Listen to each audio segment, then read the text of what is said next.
Here's a typical OMC two-piece gear case.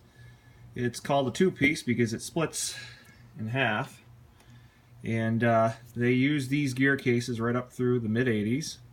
It does not feature through hub exhaust. The exhaust comes out right here.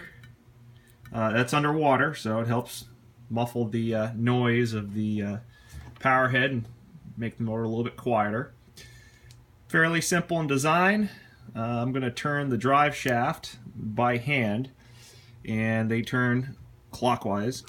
So basically what happens is these gears they're spinning at all times, and don't forget when your motor's running, I mean, you're going to go at minimum 600 RPM. So these things are flying real fast.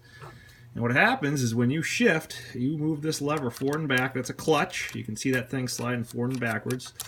It's got a shift lever that runs down here, and in this particular motor it's a 9.5 horsepower motor, and I know this is upside down, so hopefully you can figure it out in your brain. But this shift lever moves up and down, and that's what actuates this clutch, which engages your forward. This is your forward gear. This is your reverse gear. Oops, sorry. Reverse gear. Now, the reason why you want to shift quickly is when this is spinning at 600 RPM, and this middle piece right here, that your clutch dog, is not. If you shift slowly, you are taking that tooth right there, and you are slamming it up against something that's spinning awfully fast. And that's a great way to make things wear out really quickly. You want to hear a loud clunk. That's good. You don't want to hear a bang, which means things are grinding or bumping up and real bad. Down here what I have is a typical gear case for an 18, 20, 25 horse generation mower.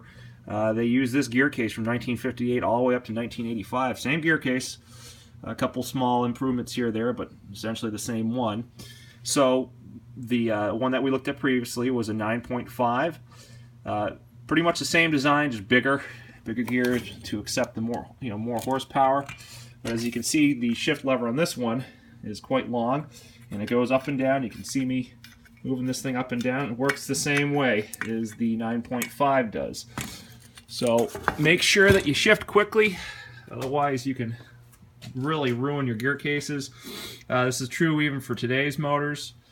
I mean, they're a little bit slicker, but pretty much the same thing design. If you have a through hub exhaust gear case, works on the same principle.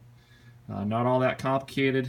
The repairs, if you know what you're doing, it isn't too bad, but it does require some special tools and quite a bit of experience as well. If you're just a do-it-yourselfer, I would not recommend going in here and fooling around with stuff, because if you do things improperly, you can cause a lot of problems.